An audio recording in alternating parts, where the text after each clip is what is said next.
March 2019. Abbey Road Studios, London. The most famous recording facility in the world was hosting the International Emerging Talent Showcase, a prestigious event that happened once every 5 years. Inside Studio 2, the legendary room where the Beatles recorded their masterpieces, over 50 music industry executives from across Europe had gathered. Sony, Universal Music, Warner Brothers, all the major labels were represented. A&R scouts clutched their portfolios. Journalists from Billboard, Rolling Stone, and NME prepared their recording equipment. At the center of this power sat Marcus Sterling. With 20 Grammy nominations, 3 wins, and a production catalog that included Adele, Ed Sheeran, and Sam Smith, he was British music royalty. His approval could launch a career overnight. His rejection could end dreams before they began. Today, Marcus was the head judge, and everyone knew it. The room buzzed with nervous energy as delegations from Sweden, Brazil, and South Korea presented their artists. Marcus had been polite but unimpressed with each performance. Then the Philippine delegation stepped forward. 3 representatives entered, 2 men in traditional Barong Tagalog and a woman in elegant Filipino dress. Behind them walked someone who looked completely out of place in this temple of musical prestige. Sophia Cruz was 24 years old, wearing a simple white blouse and black pants. No designer outfit, no professional styling, no entourage. She carried a worn leather folder and walked with quiet dignity despite her obvious nervousness. Ladies and gentlemen, the Philippine representative began. We are honored to present Sophia Cruz, a vocalist trained in traditional Filipino. Marcus Sterling's laugh cut through the introduction like a blade. It wasn't a polite chuckle. It was a full, dismissive laugh that echoed off the studio's acoustic panels and made everyone in the room freeze. I'm sorry, Marcus said, not looking sorry at all. His crisp British accent made each word sharp. Did you say street singer? You brought a Filipino street singer to Abbey Road Studios? He stood up, his 6-foot frame commanding the room. You want me to listen to someone who performs on sidewalks for coins? He leaned back in his leather chair, arms crossed like a king on his throne. The Filipino voice won't work in international music. Too raw, too unpolished. Your singers have passion, I'll give you that. But passion without proper training is just noise. The room erupted in uncomfortable murmurs. Several journalists leaned forward, sensing a story developing. Marcus was known for being blunt, but this was brutal even by his standards. He continued, warming to his critique. I've spent 30 years in this industry. I've worked with Adele, Ed Sheeran, Sam Smith, artists with world-class technique, conservatory training, years of professional development. What do Filipino street singers have? Karaoke skills and YouTube covers. That's not artistry. That's imitation. A German A&R executive nodded in agreement. A French talent scout whispered to his colleague. The unspoken message was clear. Marcus was saying out loud what many in the industry thought privately. Marcus gestured dismissively towards Sophia. Your voice might work in Manila shopping malls, entertaining tourists while they buy souvenirs. But international audiences demand sophistication, control, technical excellence. Street singing doesn't translate to professional recording. It's 2 completely different worlds. Several British executives nodded. Marcus pointed at the vintage Neumann microphone. This is Abbey Road Studios, where legends are made. The Beatles recorded here. Pink Floyd. Radiohead. You think someone who learned to sing on street corners belongs here? I've turned away conservatory graduates from Juilliard with better credentials than whatever you're about to show me. The humiliation was complete. The Philippine delegates looked devastated. One of them reached towards Sophia as if to escort her out. But Sophia Cruz stood quietly by the microphone, her face remarkably calm despite the public degradation she had just endured. What Marcus Sterling didn't know, what he couldn't possibly know from his position of privilege, was the journey that had brought Sophia to this moment. 7 years earlier, Sophia had been 17, a college dropout working at her mother's vegetable stall in Divisoria Market, Manila's massive commercial district. Her father had died when she was 12, leaving debts that still weren't paid off. College tuition was impossible. So Sophia did what millions of Filipinos do: she found a way to survive. She had always loved singing. Church services, family gatherings, school programs before she had to quit. Everyone said she had a gift, but gifts don't pay rent or put food on the table. One evening, walking through Rizal Park, she saw a young man with a guitar performing for tourists. In his open guitar case lay bills and coins, more money than Sophia made in a full day at the market. She watched him for an hour, calculating, planning. The next week, she borrowed a friend's guitar and stood in that same park, hands trembling so badly she could barely play. She sang Iko, a classic Filipino love song. A small crowd gathered. When she finished, an American tourist placed a 100 peso bill in her guitar case and said, "You have something special. Don't waste it." Sophia sang in that park every evening for 3 months. She learned which songs drew crowds: opium ballads, English pop covers, emotional Filipino classics. She studied other performers, learned the unspoken rules, found her place in the street performance ecosystem. Then one night, her life changed. An elderly woman with silver hair and elegant posture stopped to listen. Unlike other passers-by who dropped coins and moved on, this woman stayed for an entire hour, listening intently to every song. When Sophia finished, the woman approached. "Your voice has natural power, child, but you're hurting it. You're singing from your throat, not your diaphragm. You'll damage your vocal cords if you continue." The woman introduced herself as Lola Carmen. She had been an opera singer in the 1970s, trained at the Philippine High School for the Arts and later in Italy. She had performed at the Cultural Center of the Philippines, been on the verge of an international career when family obligations brought her home and ended her dreams. "I can teach you," Lola Carmen said. "But you must promise me 3 things. Practice every day. Learn not just Western technique but the soul of Filipino music, the kundiman, the harana, our indigenous vocal traditions. And when you succeed, remember where you came from." For 6 years, Sophia lived 2 lives. By day and evening, she sang on the streets, Rizal Park, Greenbelt, church courtyards, wherever crowds gathered. By night and early morning, she trained with Lola Carmen in a cramped apartment in Quezon City. Lola Carmen was merciless in her teaching. She taught Sophia classical bel canto technique, breath support from the diaphragm, resonance in the facial mask, smooth transitions between chest and head voice.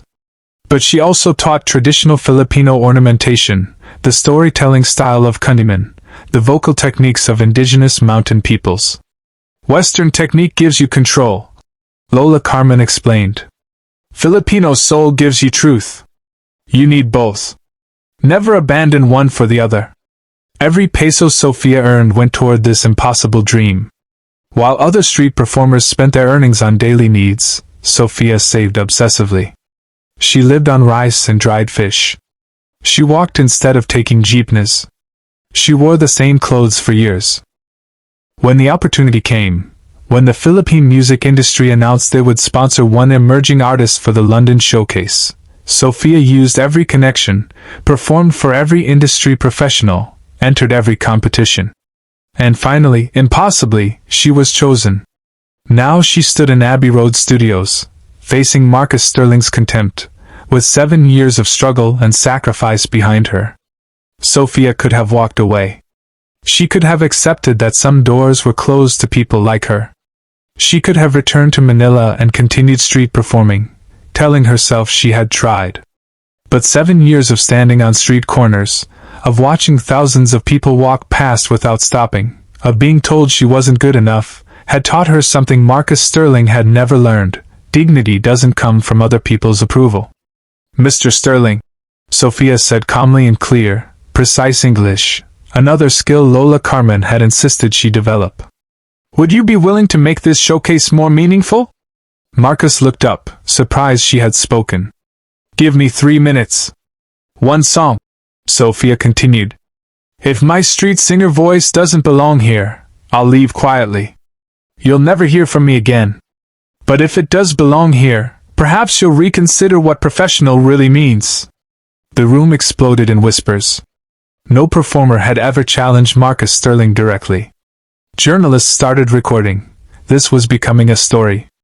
Marcus's expression shifted from amusement to irritation. His jaw tightened. He wasn't used to being challenged, especially not by unknowns. 3 minutes, he said coldly. Fine. One song. But understand this, I've heard thousands of singers. Tens of thousands. My ears don't lie. If you're not Abbey Road quality, everyone in this room will know within 30 seconds. Your technique will be obvious, your limitations will be clear, and your delusions will be exposed. He gestured sharply to the sound engineer. Set her up. Let's get this over with. We have actual talent to hear today. James, the engineer who had worked at Abbey Road for 15 years, positioned Sophia at the legendary Newman U47 microphone. He whispered, "Don't let him get to you. Just sing true."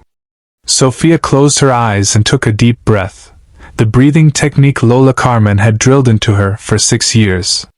She felt the air fill her lungs, settle into her diaphragm, create the support system her body had become. "I will sing Anik," Sophia announced to the room. "It's a Filipino song written in 1978 by Freddie Aguilar. It's about a parent's unconditional love for a wayward child. It became an international hit in the 1980s, recorded in 26 languages." Marcus rolled his eyes. "How quaint." Sophia ignored him. She thought of Lola Carmen, probably awake in Manila despite the late hour, praying for her student. She thought of her mother, working the morning shift at the market to support this impossible dream. She thought of every person who had walked past her on the street, and every person who had stopped to listen. Then she began to sing. The first note that came from Sophia's mouth silenced every whisper in Abbey Road Studios. It wasn't just sound, it was presence. Her voice filled the legendary space with a richness that seemed impossible from such a small frame. She sang in Tagalog, and even those who didn't understand the language felt the story. The melody was simple, folk-like, but Sophia's interpretation was devastating. Her voice moved through the song like water, flowing, embellishing with grace notes that felt natural rather than showy. Then she demonstrated what 6 years of training had given her. She incorporated classical bel canto technique into the Filipino folk tradition seamlessly. Her voice soared into a high note with crystalline clarity that made several executives gasp. But it wasn't just technical virtuosity. It was emotionally crushing, the cry of a parent watching their child suffer. James, the engineer, who had recorded countless legendary performances, found his hands shaking on the mixing board. He had never heard anything like this. Street performance power combined with conservatory technique, infused with cultural authenticity that couldn't be manufactured. Marcus Sterling's arms slowly uncrossed. His expression changed, from skepticism to shock to something like awe. He leaned forward, his professional armor cracking. Sophia continued, and the song became more than performance, it became testimony. She sang of struggle, of sacrifice, of love that transcends disappointment. Her voice broke at exactly the right moment, not from lack of control but from emotional truth. Then it soared again, demonstrating range and technique that most trained singers would envy. In the bridge, she incorporated indigenous Filipino vocal ornamentation, a melismatic style that sounded like mountain calls echoing across valleys. It was unexpected, strange, absolutely captivating. The journalists were recording everything, knowing they were witnessing something historic. As Sophia reached the final verse, she did something completely unexpected. She transformed the simple folk melody with jazz-influenced improvisation while maintaining the Filipino heart of the song. It was a perfect demonstration that she understood Western music theory while being rooted in her own culture. The final note hung in the air, sustained with perfect breath control for what seemed impossible. When it faded, Abbey Road Studios was absolutely silent. For 5 full seconds, no one moved. No one breathed. Then Marcus Sterling did something he had never done in 30 years. He stood up and applauded. The room erupted. Every executive, every journalist, every cynical industry professional who had heard 10,000 singers rose to their feet. The standing ovation lasted 3 minutes. Sophia stood at the microphone, tears streaming down her face, not from sadness but from the release of 7 years of doubt and persistence finally validated. Marcus Sterling walked to her, and everyone could see his eyes were glistening. "I was wrong," he said simply, his voice thick with emotion. "I was completely, utterly, arrogantly wrong. In 30 years I've never heard anything like what you just did. The technical skill of a conservatory graduate, the emotional depth of someone who's lived real life, and cultural authenticity that can't be taught or manufactured. You don't belong on the street, Miss Cruz. You belong on every stage in the world." He turned to face the room, his voice stronger. "Ladies and gentlemen, I want to sign this artist immediately. I want to produce her debut album personally. And I want to apologize publicly for my ignorance, not just about this remarkable young woman, but about my dismissal of non-Western musical traditions." A Sony executive rushed forward with a business card. A Universal representative was already on her phone. The Rolling Stone journalist was typing furiously. But Sophia held up her hand, silencing everyone. "Mr. Sterling, I appreciate your offer. But I need to make something clear. I didn't sing today to prove you wrong about me. I sang to prove you wrong about all the street performers, all the self-taught artists, all the people from places the music industry ignores." She paused, her voice steady. "My teacher Lola Carmen gave up her career to raise her family. She never got to stand where I'm standing. My voice belongs to her, and to everyone like her. So yes, I'll work with you. But only if you agree to listen to more artists from places you've dismissed. Only if you understand that sophistication comes in many forms. And only if you remember that sometimes the people singing on street corners have something conservatory graduates don't, the hunger to be heard." Marcus Sterling extended his hand. "You have my word, Miss Cruz. And you have my deepest respect." As they shook hands, James the engineer turned to his assistant. "In 15 years here, I've never seen Marcus Sterling apologize to anyone. This changes everything." That performance became legendary. The Rolling Stone article, titled, "The Street Singer Who Silenced Abbey Road," went viral within hours. Video of Sophia's performance, recorded by multiple journalists, was viewed 50 million times in the first week. Marcus Sterling kept every promise. He produced Sophia's debut album, From the Streets to the Stars, which blended Filipino musical traditions with contemporary production. It received 5 Grammy nominations and won Best New Artist and Best World Music Album. But the real impact went deeper. Marcus began actively seeking talent from regions the industry had ignored. He established the Sterling Foundation, providing scholarships for street performers from developing countries to receive formal training while preserving their cultural authenticity. He publicly acknowledged that his dismissal of non-Western vocal traditions had been based on prejudice and market assumptions, not artistic merit. Sophia never forgot her roots. Even as she performed at Royal Albert Hall, Carnegie Hall, and the Hollywood Bowl, she returned regularly to Manila.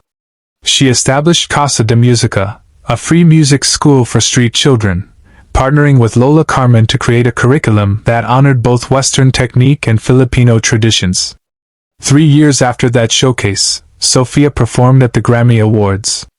Before singing, she addressed the audience. 7 years ago, I was singing on Manila streets for coins. People walked past without stopping because they couldn't imagine that someone like me had something worth hearing. Tonight, I stand here because one person, my teacher Lola Carmen, saw past where I came from and heard what I could become. And because another person, Marcus Sterling, had the courage to admit when he was wrong." She gestured to the audience, where Marcus sat with tears streaming down his face. "We all have biases about what excellence looks like, about where talent comes from. But true artistry doesn't respect our boundaries. It emerges from places we don't expect, in forms we don't recognize, from people we underestimate. The question isn't whether they belong in our world. The question is whether our world is big enough to deserve them." The camera cut to Marcus Sterling, standing and applauding, no longer the arrogant gatekeeper but a man transformed by recognizing his own limitations. Sophia's story became more than just one singer's triumph. It became a catalyst for change in the music industry, proof that sometimes the voices we dismiss carry the truths we most need to hear. And in a small apartment in Quezon City, Manila, Lola Carmen watched on a borrowed television, crying tears of joy for the student who had fulfilled both their dreams.